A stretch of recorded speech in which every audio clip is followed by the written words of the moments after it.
Hello, everyone. Welcome to the Vulnerability Time podcast. I am your special guest host, Kiwan Den, also known as Dr. Kalu Tabari. And today I'm filling in for Josias. And today we have a very fabulous and illustrious guest who also works in mental health, just like me. And I'm so excited to talk to her and get to know her journey and what she specializes in and what she focuses on in mental health, because a lot of people have different angles of it. Yes, so go ahead and introduce yourself, Julia. Well, thank you for that warm and just very illustrious welcome, Dr. Jamari. My name is Julia. I am a self love coach, and I help individuals from all around the world who struggle with self doubt, limiting beliefs, and that inner critic that they want to silence. And I'm just so happy and honored to be here today. I'm really looking forward to our conversation. Yes, I love being here. I was so excited. I know it's really hard for me to show my excitement through like Zoom and everything, but really it's an honor to be here on this podcast. Oh, it is. Thank you. I wanted to ask you about I wanted you to quickly mention before we even start and getting into the questions about the workbook that you came out with and where they can find that and everything. Just to start off. Oh, yeah, definitely. So it's on Amazon and it's an ebook or actual workbook. And it has lots of fun activities and exercises, worksheets, different things to help anyone on their self love journey. And it's very interactive, very whimsical and childlike. And I'm really something I'm really proud of. Yeah, so you could give some people like just that need just like a walkthrough through it without like reading just a book that's just telling them to do things. You're actually giving them techniques they can use on a daily basis and everything. Absolutely. And tools and tips and things. So it's very like user friendly and interactive. And you're not It, feeling like you're doing it on your own and having to just read a book. It right. makes it a little breaks down. Is it something where they can use it like every single day, or is it just like something they pick up every now and then when you get a reminder? How is it? Absolutely. Yeah. And there's over hundreds of questions. So every single day, I have a personal friend who just will go in nature and read a little bit and then answer the questions in the morning. So it can be like your time. It's just any time that is like for you and you want to connect with yourself on a deeper level and get to know yourself like you never have before. I love that. I love that you put an organized way of doing that with yourself, the building that relationship back up. I also Thank wanted you. to ask you about really quickly, just talk about that online course that I saw. It was a 6-week online course where they could learn some things as well. Yeah, actually, so it's 10 modules and they can go at their own pace. It's Mhm. totally up to them. But each module has a different topic related to self love that I take my clients through, as well as a video and then a section in a workbook so that they can, again, like have a little bit to read, but also have exercises and questions and journal prompts to help them on their journey, as well as access to a private VIP Facebook group of others on their self love journey which I'll be posting in, and you can bring your questions and connect with others from all around the world because I just wanted to have a safe and supportive place for people to be able to connect with each other. I love that. That's what I'm trying to work up towards, like myself. That's like a lot of the stuff that you've done, like the book and the course. That's what I really want to build up to doing You eventually. should. Yes, I think that would be very, very helpful. But If you have questions, let me know. of course, I will. You'll be the first person I contact. But just to start things off, I wanted to ask you just basically give the people like a background of your own mental health journey, because I feel like that's where a lot of people that go into mental health industry, we start. We usually have our own issues, like we have our own self-doubts, we have our own traumas and things. That's usually where it starts. Like Oh, usually people yeah. don't come out of that. Usually people don't come out to help other people unless they know in like on the inside what the problem is like. So just go through that Mhm. journey, how that was for you, like that build up. Well, there's definitely a relationship with the mental health and the self love. I don't think you can have one without the other because it is how you're speaking to yourself, how you're treating yourself. And Mhm. I was suffering from a serious amount of lack of self compassion, just not being kind to myself, being like super hard, overachiever, perfectionist, people pleasing, putting my needs last. And then it was affecting my career and my relationships and all of those things. And then it got to the point where I realized that I needed to be my own best friend and show up for myself. and stopped seeking that external validation and approval, which a lot of times in our society we're conditioned to look for. Like, oh, I'll love myself when I do this. So it was like, I'll love myself when I get a master's degree. I'll love myself when I do this. But then it was like such a trap. Or when I would have a relationship, and then if it didn't work out, well, where's your self-worth? So I felt like it was really important that people realize that their self-worth is something that no one can take away. It's just, I talk about it in my new book that's coming out next year, The 10 Steps to Self-Love, that our self-worth is really like the sun, and it's always there, but sometimes the clouds, which are like the limiting beliefs, will block them or block the light. But the truth is that we always have what we need inside of us, but we forget that. And then we have to basically remember that we are inherently enough, and we don't have to prove ourselves to be deserving of love. Mm-hmm. I love that metaphor of the sun and the clouds. So within your own life, what specifically do you think were those clouds? What do you think was blocking you from that light? Like, and was it from like a young age, or was it more like when you got a little older, like as a young adult? When did you feel like it most impacted you, where you realized there's a dark cloud over me and I need this to be removed? Well, I actually, for the first time, really share my personal story, which I hadn't before in the book that's coming out, because I talk about when I was bullied in middle school. And that's when a lot of those kind of perfectionist, people-pleasing tendencies came about, because I might not be liked, but at least if I could do well academically, then I would at least feel somewhat of like a self-worth or an identity. Yeah. And I struggled with anxiety. And that's something I still struggle with. It's gotten better, but it was something like when I was like in high school, having panic attacks, thinking I was losing my mind. And that was really, really difficult with the DPDR. And now understanding it, so kind of going on my own healing journey, which is still a process. But I think that the more you do that work, and then the more you recognize your triggers and what needs to be healed, then you're on the path. But one of my big limiting beliefs was just that I'm not capable. And doing that inner child healing work and the shadow work, which is what I take my clients through, can really help illuminate the areas that need to be healed and need to be addressed. I love that. So what do you think like helped you, like outside, like things like maybe a person you listened to or something that you read? Like what motivated you during those times, like in high school with the panic attacks and things going on? What kind of like helped you get through that? Well, it's a really personal journey. It's funny because actually now as an adult, I can give you guys the hashtag or the handle. My friend is at simply_anxious, and she wrote a book, and that really helped a lot, because I think a lot of times it's the fear of these sensations, and you think you're losing your mind and you think you're going crazy, but you're really not. It's just really, giving yourself that love and that compassion. So the self-love is a part of it. And not pushing yourself too hard. So actually, I felt like all through like high school and college, I was just pushing way too hard. I mean, I would drive to like university and I'd have a panic attack like every time. I had no like sense of like boundaries with myself and like taking care of myself. I just was like push, push, push, push. Yeah. So it's really been into like my 30s that I'm like, no, if someone like wants to go out and I don't feel good, I'm like, I'm sorry, I'm staying in. Like, I don't feel bad about it anymore.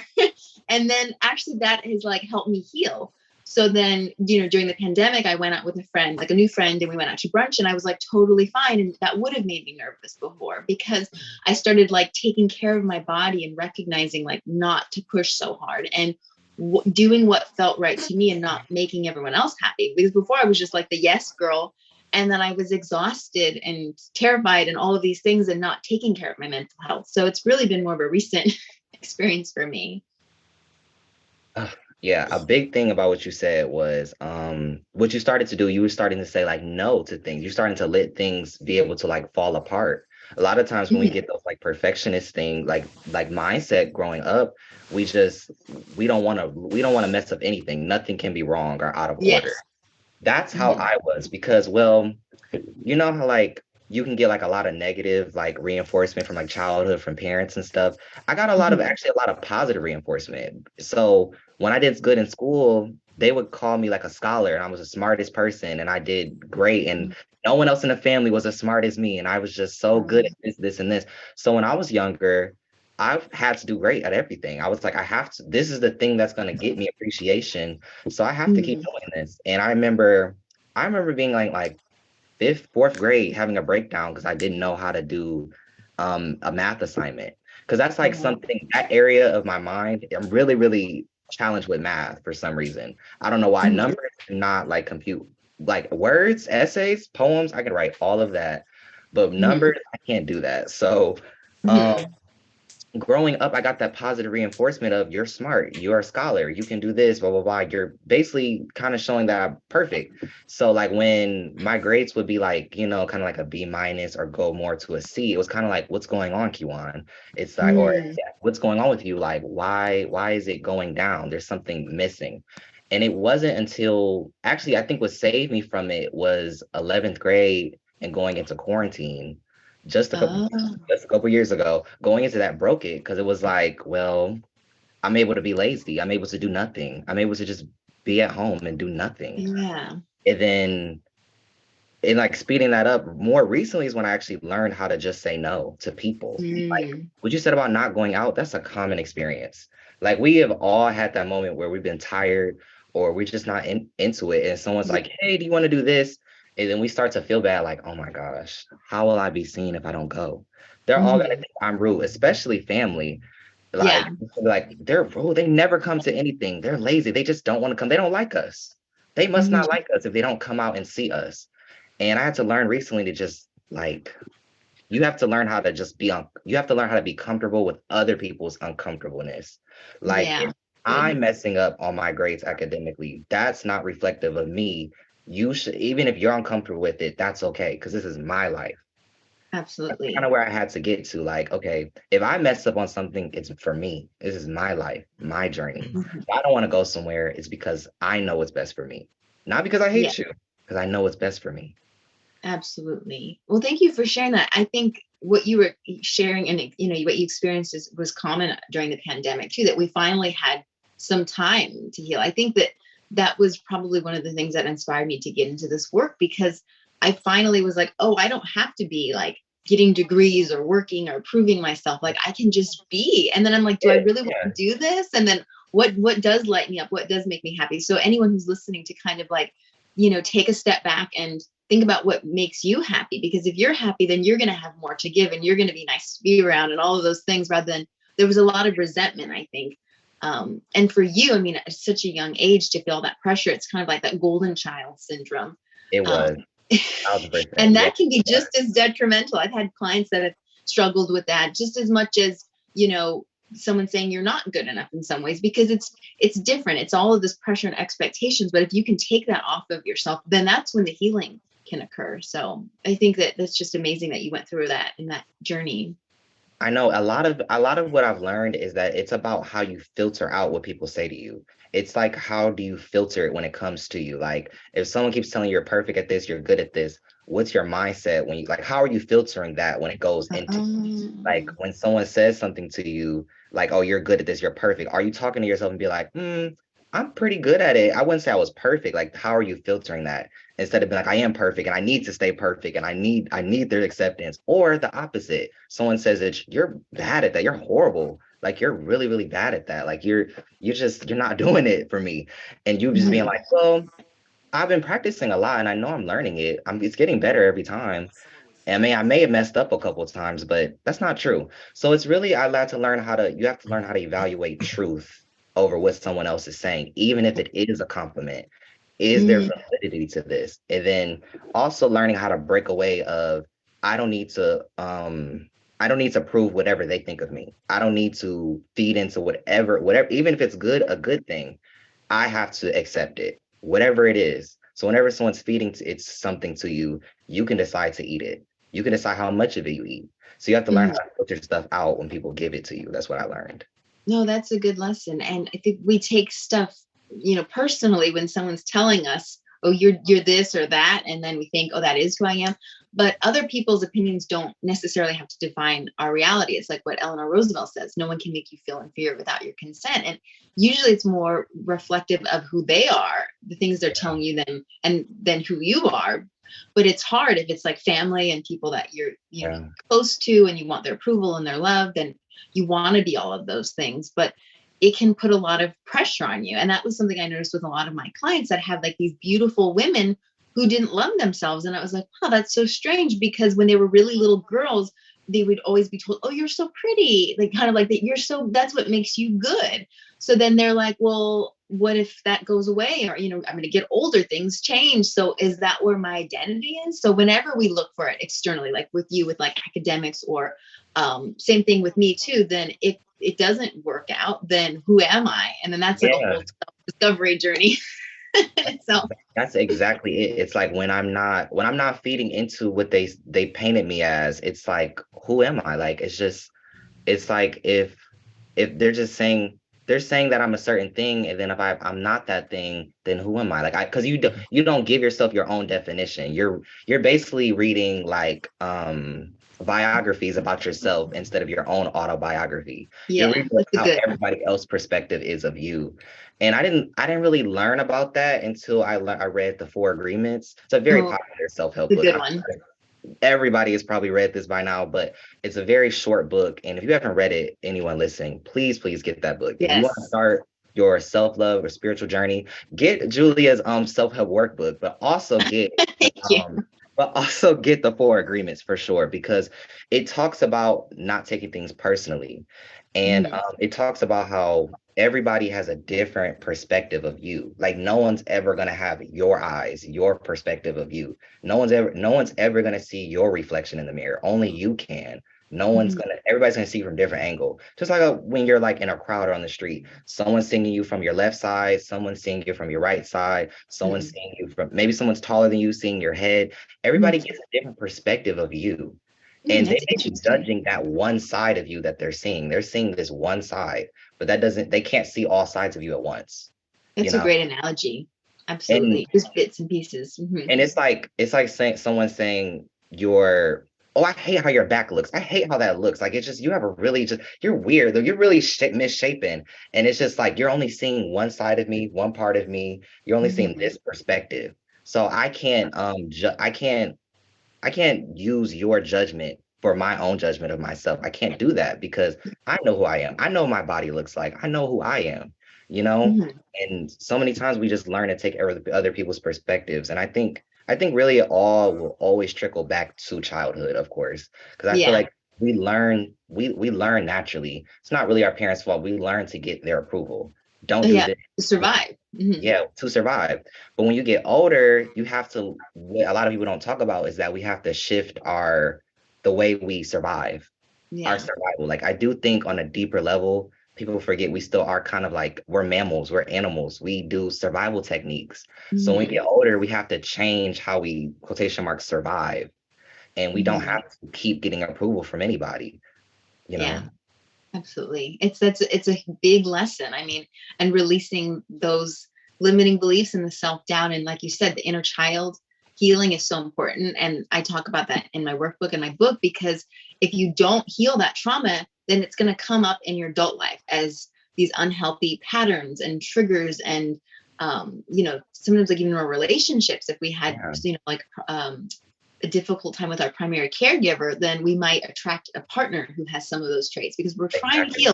We don't really know why, but it's a lot of unconscious stuff. So we can uncover that and bring that into our conscious awareness and integrate all the parts of ourselves. And that's a huge aspect and step on the self-love journey. I want to talk about what you said about like, I think on a spiritual level you can attract people that you need to seek approval from, or on a Hmm. spiritual level you stay spiritually kind of attached to someone, and because you need them to keep feeding you that validation. So I wanted to talk about, from your perspective, how does someone break out of that? Because I had that for many years. Like, the last person, I've only been in one relationship, like, ever. And Hmm. but the relationship kind of continued in a way because I was still attached. And Hmm. I think that's why I couldn't let them go. So even though we did break up, we still were kind of attached to each other in a way, and me mostly attached to them because of something. So I wanted you to, from your perspective, to explain to people that are going through that, like, they can't get over that person they dated. How do they break out of that attachment? And how do they stop seeking their approval? That's a good question. It's hard. It can take years, and I've wasted years of my life on Me certain too. people. Me too. I mean, I'd like to hear like what your thoughts are, because it sounds like this is something more recent that you've experienced. But so much of it, I think, is when we don't know who we are, then, and like our past and integrating all of that, and the shadow work and the inner child healing and all of those things, then we're recognizing why we're attracting these people, or the unhealthy patterns, or just the reoccurring experiences. Like, oh, I keep attracting the same person who's emotionally unavailable. I don't know why, and it's not a coincidence. So that is something that I take my clients through, is really just kind of doing a deep dive into why you might be experiencing these self-sabotaging behaviors, why you're attracting someone on a certain energy, because it's something, maybe like you said, from childhood, that needs to be resolved, and you're bringing it, you're calling it in unconsciously because you want that healing to occur.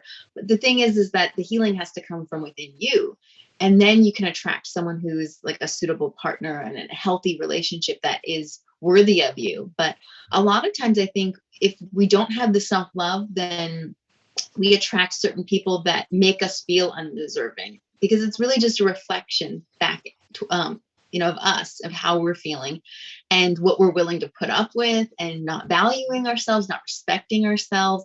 So all of those things are so important, that if you can get to the point where you've done that healing work, and you love yourself, and you're giving yourself compassion, and you're not looking for that person to complete you, that it's an equal partnership, then you're much more likely to attract someone who's at your level, rather than someone who's not. And you're always constantly like maybe trying to bring them up to where you are, and it's just not Yeah. going to work. I think a lot of it can also, it's so many different ways to think about this, but I think one of it, it can even start with how we talk about relationships. We're looking for our other half. We're looking for Mm. into our yang. We're looking for, we feel whole and complete within you, or the person, they stole my heart. They took it from me. They Oh, stole my heart. So I no longer have a heart to love, even wow. myself, because someone took it from me. It's just like I feel like even the way that we phrase things can really affect how we subconsciously think of it. Because if you're constantly saying, this is my other half, this is my other whatever, then on a spiritual level, I feel like you start to think that, like, that's my other half. Like, without them, who am I? Because I'm only 50% of a person. And Yeah. for anyone listening, I wanted to say to you specifically, you are full 100% person on your own. You were born that way. You will die that way. You will be by yourself. I have to say it very, very straightforward, because this is what I wish I would have heard, that Mhm. you are complete by yourself. And no matter who's in your life right now, if they leave, you'll still be full. It could be a parent, a family member, someone you're dating, a dog, a cat. I know it will hurt at the time. It should. That's how emotions work. It should hurt for a second. But realize and come back to yourself and realize that you have you. If you have nothing else in the world, no money, no family, no friends, you have you. And that's Mhm. very special. You have you. You've always been with you. You sleep with you at night. You wake up with yourself. You brush your own teeth. You shower. You do stuff with yourself. That's very important. Um, I think with me, trying to get a little more personal here, it was a person that I dated. I was like young, well, a little bit younger. I'm still young, but a little bit younger, like 16. I'm going on 20 now. And it was about like 3, 4-ish years of me being very attached to this person. And even if Mhm. they and I wouldn't even say that they were necessarily at times like drawing me in. I would just always still be attached to this person, trying to do more and more. And I think what broke out of it was exactly a year ago from now, a year ago, I I realized that I did not know myself. Mhm. And it can sound very dramatic to people, because that's how it did for me. It was just very dramatic. Like, what do you mean I don't know myself? I know what I like. I mean, I know my favorite color. I know my birthday. What do you mean I don't know myself? What are you talking about? Mhm. But no, I mean, like, do you know yourself? Because I feel like to get to a state of liking, because for me, it's like stages. You know yourself, you like yourself, then you love yourself. Just Mhm. how Yeah. you start to date someone, first you got to know who they are. And then once you know who they are, you start to like them. Like, oh, I like how they do their hair. I like that. I like that they do spiritual coaching. I like that. That's really cool. But then you get to a place where you're like, I love that person. I love what they do. I love how they make me feel. So I feel like the first step for me, it was knowing, like, who deeply down, like not just the surface level stuff, deep down, who am I? And that's Mhm. like the deep stuff, the unconscious stuff. Like, what do I want to do in life? what type of relationship do I really, really want and aspire to have? That's a very important thing too. And how was my childhood like? How was my relationship with my parents like? Do I still have some like untapped into emotions and thoughts related to my parents and what they did to me? Like, yeah, the situation did happen years ago, but did I really process that? So like Mhm. once you dig through that trauma and you dig through those things that you were like not thinking about, that's where you can really get to who you are. Mhm. Because underneath all that trauma you're ignoring and all that stuff that you really don't want to talk about, that's where you are. You want to know yourself, you have to dig underneath that. Yeah. And I just wanted your perspective on that process, you know? No, I think that was beautifully said, that that can be the first step, is like find out who you are. I mean, because we think we know, we think, oh, I'm these things. And not even like, we think it's like, I'm this profession. I'm a doctor, I'm a teacher. But it's like, well, who are you when everything's stripped away? That's one of probably my favorite client questions, because a lot of times they're like, I don't know. Like, what is my purpose? What makes me happy? What are my values? What is it that makes me me? Just my Yeah, inner essence. Because if you don't know that, and that can be, you can find that in religion or spirituality or your connection to nature or your higher self or whatever it might be. But it's really just something bigger than you, right, because once you connect to that, then you feel, in alignment a lot of times with the things that you want to attract and the type of person you want to be. So that's one of the activities I love in the workbook. Is it's like, the jewels in your crown. It's basically like a virtues list from this amazing book called The Virtues Project. And you choose the different kind of like the attributes and the qualities that you want to possess. The things that, like, when you die and you have your obituary, like, these are the things they're going to remember, not like, if you had a six pack or your waist size or all of yeah, those things, like what actually matters and how you made people feel and what you contributed to the world. So a lot of times it is finding, like you said, who you are, finding your purpose. And that was something recently. I had a client who was just like, I just don't really know why I'm here. I get up and I go to work and then I come home and then I watch TV. It's like, what is it that makes me feel fulfilled? Why, am I on this planet at this time? And I truly believe that everyone has a special purpose that only they can fulfill. But that's your job. It's the greatest adventure of all, is to discover that and how you can use your gifts and talents to help humanity. Because that actually, I feel like, is the greatest aspect of self-love. It's not all about me. It's all about like we and how we can connect with others. I think that's great. So I wanna try to speak for someone listening that's like, okay, I've heard that I have a purpose. I know there's something out there for me, but how can I make that not scary for myself? Because how do like someone that's right now listening is like panicking, like, okay, I just heard that I have a spiritual purpose or I have a certain purpose on earth, something I should be doing. How do you get them out of not panicking at that thought instead of being inspired by that?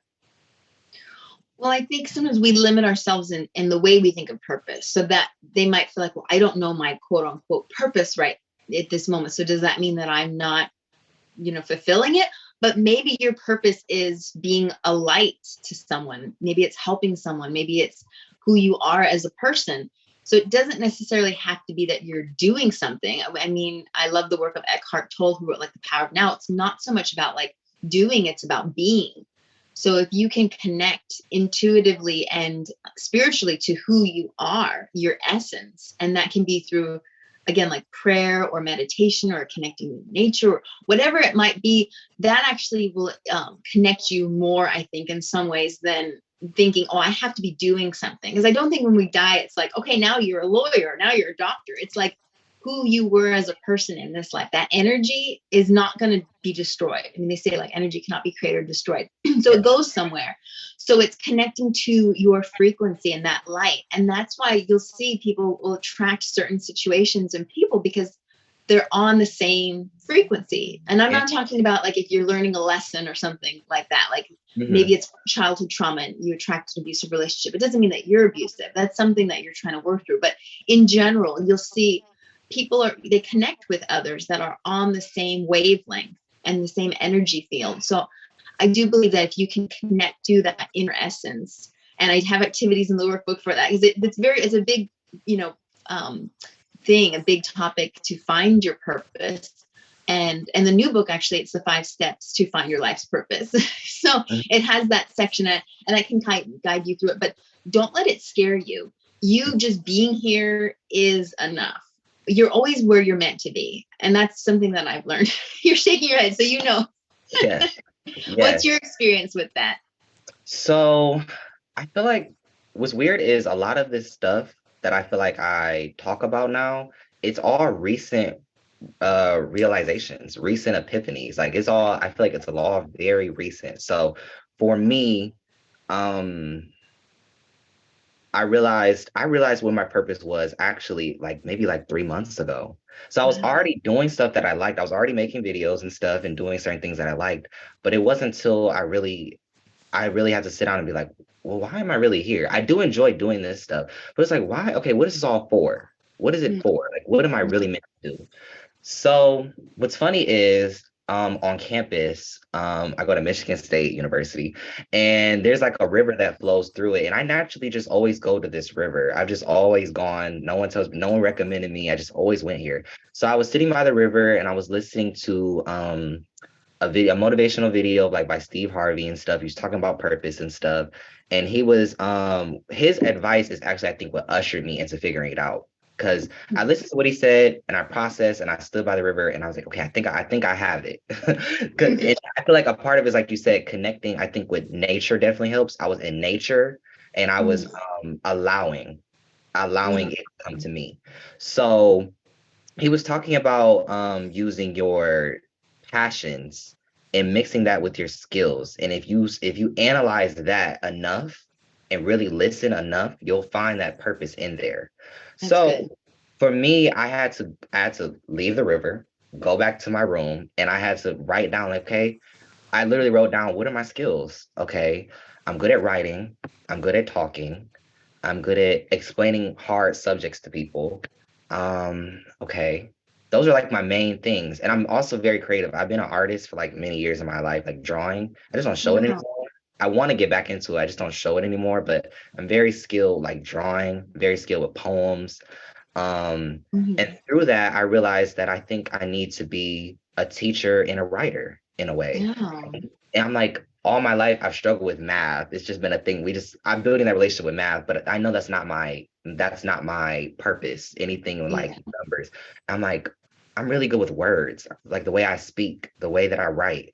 So that's what motivated me to start the book that I'm writing right now. It's Oh, pretty much wow. almost done, but yeah, that's what motivated me. Exciting. And the book is gonna come out at some point, maybe next year. It's called Young Wisdom. Oh, And while I'm still figuring things out, I'm adding to it, but yeah, for purpose, for anyone listening, try to figure out and really analyze yourself. This is going to take time for some people. For some people, if you're still learning to know yourself, you're not going to be able to answer this question in 3 seconds. But sure. figure out what skills do you naturally have? So what's something that you've been practicing that you're pretty good at that you really, really like? What are those skills? Write those down. Because I feel like we all have inherent skills at something. Are you Yeah. good at organizing? Are you good at drawing naturally? Are you good at dancing? And especially if you analyze your childhood, you'll get a lot of those secrets in there too. Because our childhood selves, we were pure. Before we had Hmm. the judgments and people adding on to us, we were pure in a way where we just did. We would Yeah. just we wouldn't think about it. We would just do it. And that's kind of the space to get back into. So write down your skills and write down passions too. A lot of times your Mhm. passions will correlate with the skills. Like my passion is to help people. My passion is to create stuff. I like to be creative. Mhm. So through that, I was like, okay, writing and my passion of helping make a book that helps people. I'm able to a Oh. skill and a passion together. I'm like, okay, I like talking. That's a passion. I'm good at talking. That's a skill. Mix that Uh-huh. together. Make videos. Like it got very simple. And I was like, oh, I was overthinking this for me. For me, I was like, I was overthinking it. It was always natural. It Mm. was always in me. And Yeah. yeah. That's amazing. Well, that's very inspiring too, because then you've incorporated all of those different aspects. And that's what I'm going to say it wrong, but it's called Ikigai. Have you heard of that? Or I, Aikigai? I have heard of that. I don't know anything about it, but I have heard of that. Yes. I know Yeah. it. Yes. It's Ikigai. Yes. I do talk about it in the book. I feel like I'm saying that a lot, but that's just been my life the last year.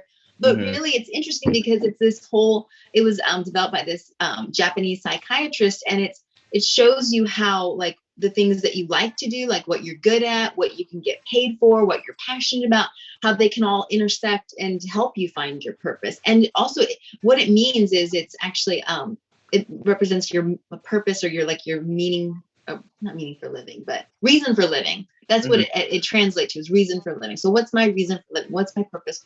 Why do I like the things that I do? And a lot of times, like you said, there's not a coincidence that it's been planted in you from from birth, from young age. There's certain things you like to do, but how you can use those to help people, how you can make a living doing it, how you can feel fulfilled and feel passionate. And it's just something that you want to get out of bed. Otherwise, you just are like, oh, whatever. But it's something that really inspires you on a deeper level. So I definitely recommend checking out that. It's online and you can read about it. You say ikigai. Ikigai or Yeah. ikigai. Yeah. Yes. Okay. It's Japanese. Mm-hmm. So, okay. I really want, this is like my most, like, I really wanted to ask you this question. So specifically, what do you think with most clients, like if we were in a session right now, what do you think with most clients, do you think common issues that they face? Is it related to love? Is it related to work? Is it related, like, is it stress? Like, what do you think are some common issues that people face that when you coach them through, like what's some specific issues they go through? Well, I think that when you're lacking that self-love, it affects other things. So it's never really about what we think it is. Mm-hmm. I've had clients struggle with body image issues, finding a career, not being able to find a relationship, all of those things. But once they start loving themselves, then those things, it's like kind of like an afterthought, really. But what it comes down to a lot of times is those limiting beliefs. And that can be the hardest part, is what is the limiting belief? Because you think it's something like, oh, I don't love my body, or I don't feel confident, or whatever it is. But a lot of times it's so much deeper. It's like, there's something wrong with me, or I'm not good enough. Or like mine was like, I'm not capable. And I thought it was all of these other like things, but it really wasn't. So if you can, that's something that I do, is if you can get really deep into what it is, what is it, the thought that's like holding you back. And a lot of times it's like triggering and it makes you feel bad. But then once you're able to do that, then you can start to heal it. And then you challenge those thoughts, you look for evidence, you ask yourself what a friend would say. And a lot of times, you're disproving that. You're like, well, that's not actually true. Maybe I am capable. I was able to do this and this.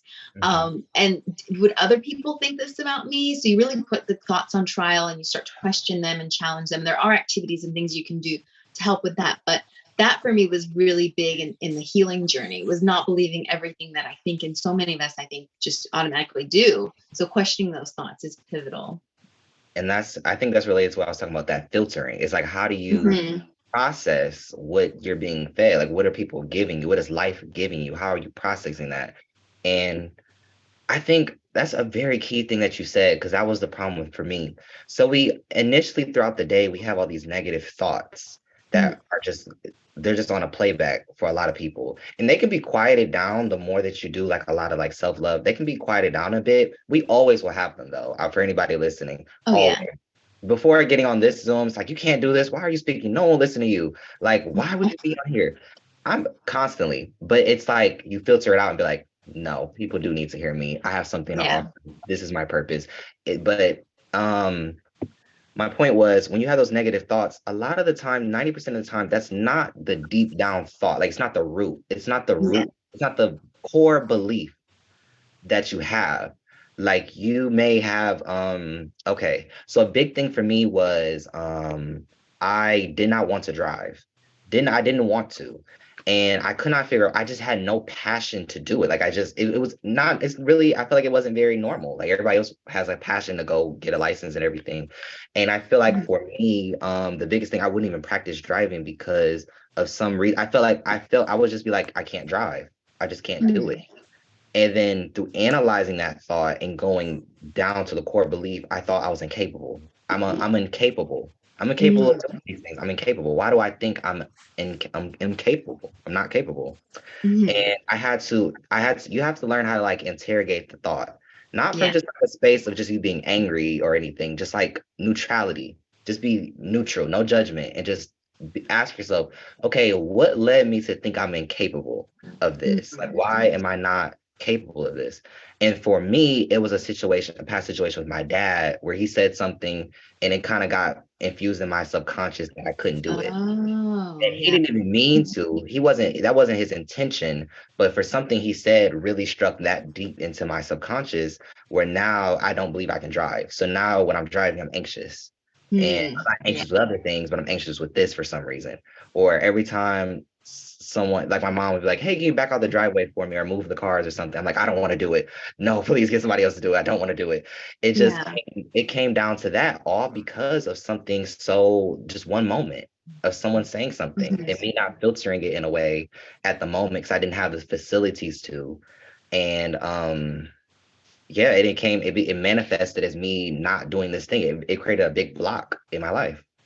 Hmm. But it really is a lot of it is core beliefs and figuring out how to get down to the core beliefs. And that's Yeah. something I want to talk about more in the book that I'm writing. Oh, It's wow.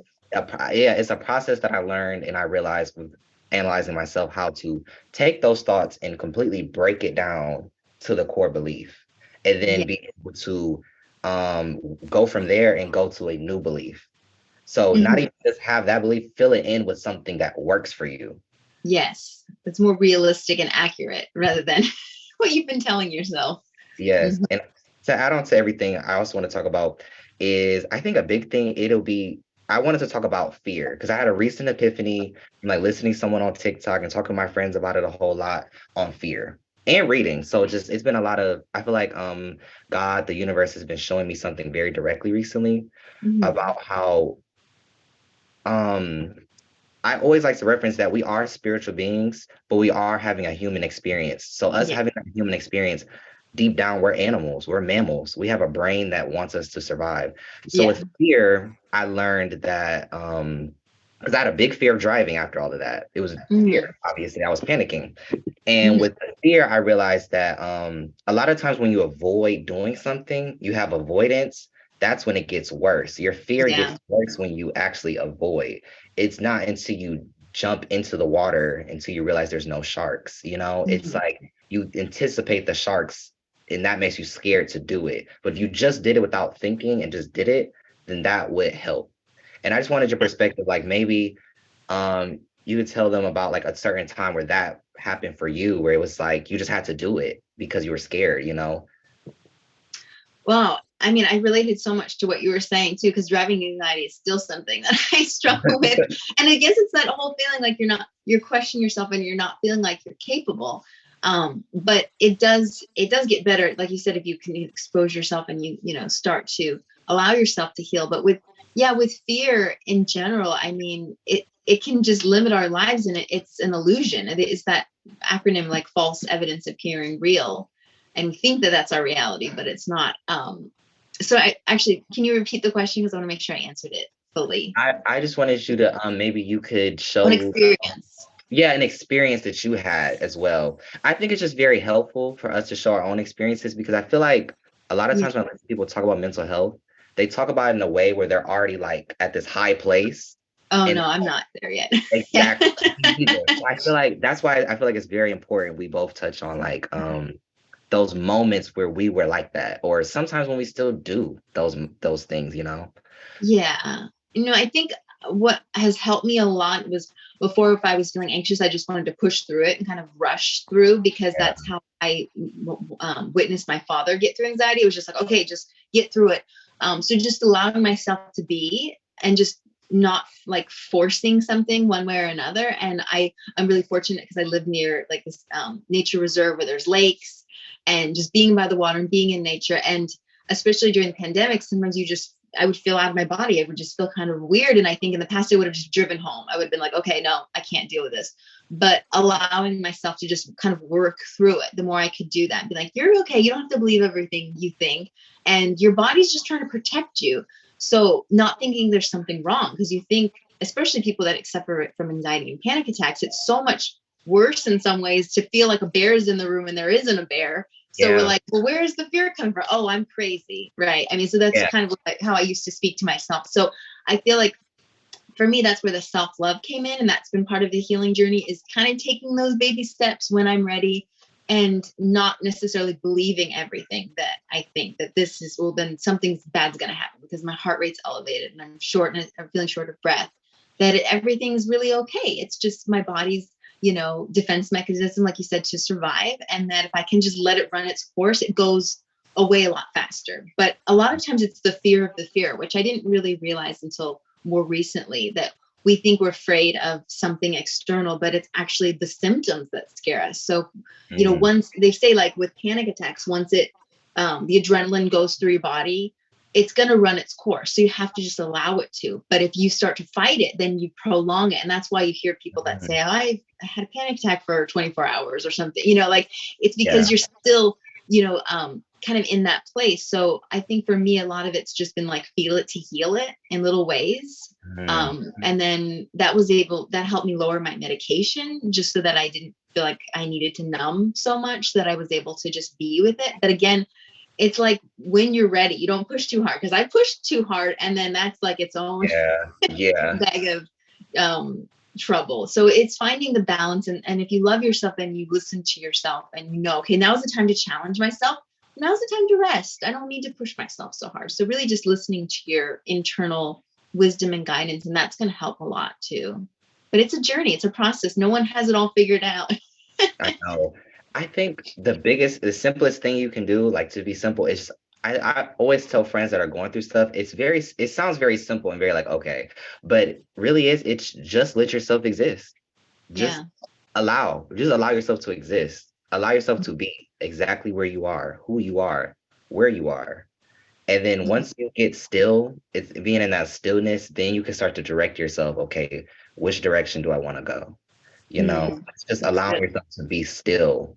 And I think that's why meditation is a big thing, because that's like one of the biggest times we can allow ourselves to just be still. Just be still. Just be. Just be. You don't have to listen to me. You don't even have to, I mean, if music works, you don't even have to listen to music. You don't have to talk to anybody. Just be alone and be still with yourself. Just allow. Even that, just small thing, incorporating just 5 minutes a day of that can really help those anxious feelings, because when I started, so I'm in my sophomore year of college, but my freshman year, I developed anxiety because of the stress I was having. I've actually never had anxiety my entire life. Nothing really ever scared me, which was weird. Like I could get on any roller coaster. I feel like the only big fear was like spiders for some reason. Still have a fear of them, but I was I was just fearless of I just was not scared. I was not scared of death. I just was not scared. But it wasn't until like just different pressure socially, pressure academically being put on me, and just pressure financially paying for school on me, all that at once.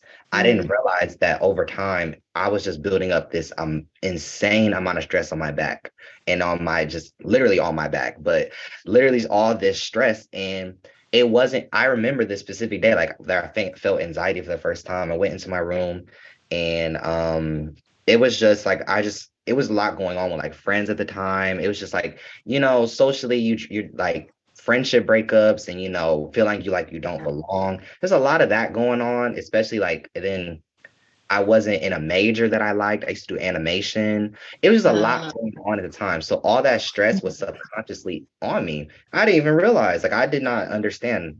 So I sat in my chair and I just could not breathe, couldn't breathe. And then after that, I started feeling this like tingling in my chest.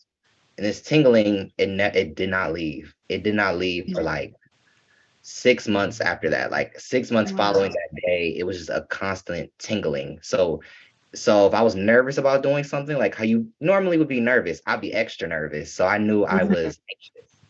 And so in my dorm room, my fight or flight was, I didn't realize, but my fight or flight was always on. It was always on from that point. Like, because I also had a lot of friends that were like lying on me. I had a lot of friends that I could not trust, that I didn't realize, and people knew stuff about me, and I was being like misunderstood. I was failing classes at school, and my mom and my dad sacrificed so much for me to be there and did so much. It's just like a lot of pressure. And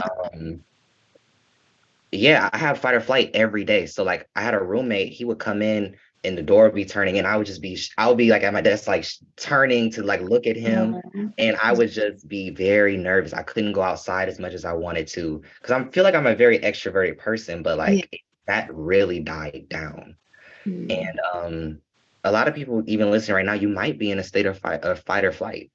And that's when those cortisol levels go up, and it can really mess you up in a lot of ways because it can cause, for me at first, it caused like back issues, and it caused Mm. back issues. And then it caused the tingling in the chest. So sometimes I couldn't really breathe as well as I needed to. Mm. Um, and then also it can cause your immune system to go down. So Mm. I had a lot of stuff. Like I had like Aw. 10 different symptoms of different things in the same week. Went to the doctor, he's like, you're fine. So I knew there was something else going on because I went to the doctor, he's telling me I'm fine, but I'm getting all these symptoms and I'm sick and things are just, I keep getting sick. So all Mhm. that stress with cortisol running through your body, your immune system and whatever your body's doing, it's like it's trying to handle that. So your immune system, it cannot process viruses, bacteria, whatever's going in there. Mhm. You can make yourself sick Oh, off yeah. just stress. And I don't know if you like maybe like you can explain like the physical part of that. I don't know in human behavior if that got like touched on, but that cortisol is a big thing. Oh, yeah. Well, it's all connected, the mind, body, and spirit. So if something's off, then everything else is going to be affected. So absolutely, the symptoms that you have, and for me, it was like a digestion, Yeah. just not being able to, like, feeling like you were going to, throw up, but then also feeling like you couldn't keep food down. And so it is related, and it's all part of the fight or flight, really, which is, and it makes sense. So understanding the symptoms helped a lot. And I still feel that way sometimes when, if I start to feel like nauseous for no reason, I'm like, oh, maybe it's the fear that's coming up because I got Yeah. triggered, something happened. And then you're able to work through it more easily because they all make sense. Like I would used to drive and I would come home and my palms are just like completely like wet and soaked, this like slippery because I was like sweating so much. And then it was like, oh, okay, well, why is that? Well, because you want to be slippery if like some, I don't know, mammoth or, something from the olden days is trying to grab you or a person is. Oh, I So, didn't even realize that. Yeah, that makes so much sense. so that's why people get, and they get sweaty palms or feet because it's to make you slippery so that you're able to escape. Understanding all of the things with the digestion. If you're running from a predator, you don't want food in your stomach, right? So that's why you're feeling like you need to get rid of it somehow, one way or another. So understanding all of those things, and then with the shortness of breath, same thing. Like you're preparing to run, you're preparing to flee, you're conserving your energy.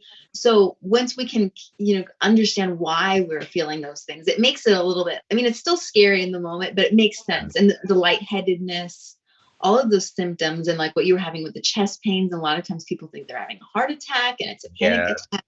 So to know you're not alone, and people don't always necessarily like to talk about those things because it is vulnerable, but this is vulnerability time. Right. If it can make someone feel less alone, then of course it's like for you and I, we want to share our stories and we want people to feel like they're connected because it's something we go through and it's not something we speak about. But also I think I've done posts about like releasing the stigma of mental health issues or medication. I don't think there's anything wrong with taking medication. It's like you would take medication, if you hurt your foot, or you take medicine. So if you have to, I think especially if it's going to save your life, and I have seen that happen, I think it's just you don't want to necessarily be reliant on it. If there's something that also needs to be healed, at a certain point, you have to kind of face those shadows and whatever it is that you've been avoiding, and that can help. Also, I don't know what your thoughts are on those things, but I think it's very valuable to know why your body does that because someone can think they're crazy because they're sweating or they can't breathe or they just keep having stuff happen to them. And it can't be diagnosed by like a doctor, really. They don't really understand it because it's psychological and spiritual as well. um I think that's very valuable to know that this is just my body doing something to help me. My body's trying to help me in a way. And then realizing that you can move into acceptance of like, mm, okay, I accept that right now I just can't breathe. Okay, well, I'm just gonna let it happen because there's nothing I can do. Fighting it will make it worse. yeah, So that's kind of the practice I had to start doing. And that's actually what helped. And mm, at first at first, like when my therapist was telling me that, I was like, girl, what are you talking about? Like, I don't know.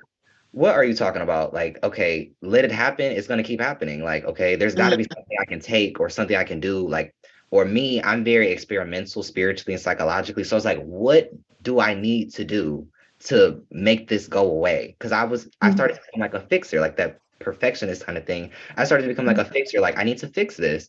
So I'm like, okay, give me some real advice. What can I do to really make this go down? But no, that was the real advice for the people listening. If you're going through like anxiety and you're nervous or that fight or flight is turned on, just allow in the moment. Allow yourself to exist, like we talked about earlier. Just allow yourself to be still and exist and just let it run its course. And the more that you build like the relationship with it and allow it to happen, it's going to happen less. And then once you incorporate those self-love techniques like Julia talked about, or you could speak to Julia actually. If you need some help, you can speak to Julia. She can walk you through this process. But on your own, just incorporating more of that self-love, it will die down. It Yeah. will. And even if it doesn't, just incorporating that compassion for yourself to just be able to go throughout your day and be happy with yourself for who you are as you are. That was a big thing for me because you start to judge yourself because of what your body is doing, but you are not your body. You are your Yeah. spirit. You're not the body. You are not this brain. You're not this body. Once you're taking out this body, you will be a pure energy. You won't be this body anymore. So I Yeah. think I think that's a good realization too for people to remember that no matter what you look like, or no matter what your body is going through, or whatever your body is looking like, that's not a reflection of who you are on the inside. So just That's, allow yourself, be still, be grateful. And I think we are running out of time. that's beautifully said. I think we're running out of time, but I want to say, just, is there anything that you want to just leave on the people's mind? You want to say to them, and then also just tell them where they can find you as well. So yeah. Oh, well, thank you for being such a gracious and hospitable host. And the questions were amazing, really thought provoking. Yeah, I think just what you were saying is to recognize like whatever it is that you're feeling, like to validate it, it's okay, and there's nothing wrong with you, especially with intrusive thoughts. If anyone's experiencing that, those used to really scare me, and they still sometimes will get me when I'm like driving and I'm like, what if you like crash the car? Well, Yes. those thoughts don't mean the truth. They're actually, the intrusive thoughts are part of, again, the fight or flight. You Mm, would have lots of thoughts coming in. If there was a bear, you'd be like, okay, where do I go? What do I do? yeah. Like, so recognizing that doesn't mean there's anything wrong with you if you're experiencing any mental health issues, and to also be aware of the language. You could say, I experience anxiety versus I'm an anxious person. And that's still something I catch, because I'll say, oh, I have anxiety. Well, you don't have it. That's not you. So recognizing that you are inherently enough, like you said, you're this pure energy. You are loved. You are being divinely guided by, whether you call it God or the universe, and that everything is going to be okay, and that the only way out is through. So, giving yourself that grace and that compassion. But I feel like we did cover a lot today. And so anyone who's interested in learning more about self-love or wanting tips or resources, I on Instagram, it's at Julia Spiritual Coaching. And I definitely recommend everyone following you as well, because you have so many gems on your Instagram page too. What is it, your handle at? It's literally my first and last name. It's Kiwan Dent. It's KIJUANDENT. Kiwan Dent. And you'll see me. It'll say Dr. Kalu Rakamat on it and everything. But thank you, Julia, for being here. Oh, Like, thank I you. I'm love so excited for your I, book. I know it's called Young Wisdom, guys. It's coming out. It should be coming out in either late 2023 or early 2024. So like Oh, later. So like a year, maybe like a year from now. Because I would release it sooner because it's pretty much almost done, but I want it to be the best. I want it to be, because the book is mainly for people that are young adults. So 20s, it could be teenagers, it could be like teenagers, 20s and 30s. So people that's pretty much like under 40 that are still figuring out life and just need a foundation, or yeah. just relationships. And the book really focuses on relationship with self and others and God. So it just figures your connection to everything. But That's amazing. yes, I you can can't find me wait. there on my Instagram. My TikTok is kalu.tabari.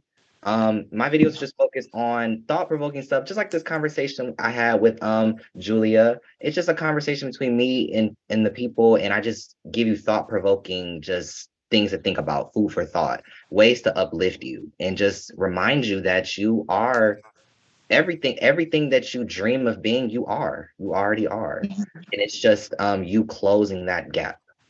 But yeah. Well All right. said. All right, thank you guys. This is me, Dr. Kalu Tabari, and this is Vulnerability Time. Bye. Hey there, if you liked this episode, go ahead and buy my book on Amazon. What the book is called, type it on Amazon. It is Spoken by Trenton Epizon. Epizon is spelled Epizon. I really would appreciate the support. Give it a review, give it a buy, give it a try, and I promise you, you will not be upset at it. It is a poetry book. It is a very easy, quick read, and it definitely will give you some healing and some insight and some wisdom on abuse, mental health, recovery, the tragedy to triumph. You will love it. Give it a buy, give it a try, and recommend the book and this episode with others. Go ahead and give this podcast a follow and share it with others. You could be the reason that someone is alive tomorrow because you decided to share this episode today. This podcast is about saving lives, healing ourselves and others, and encouraging others and ourselves as well. Thank y'all so much for the support. Love y'all. I life y'all. I will see y'all next episode. You are valuable. You are beautiful. You are still on this earth because you have the strength. Thank you. Bye, folks.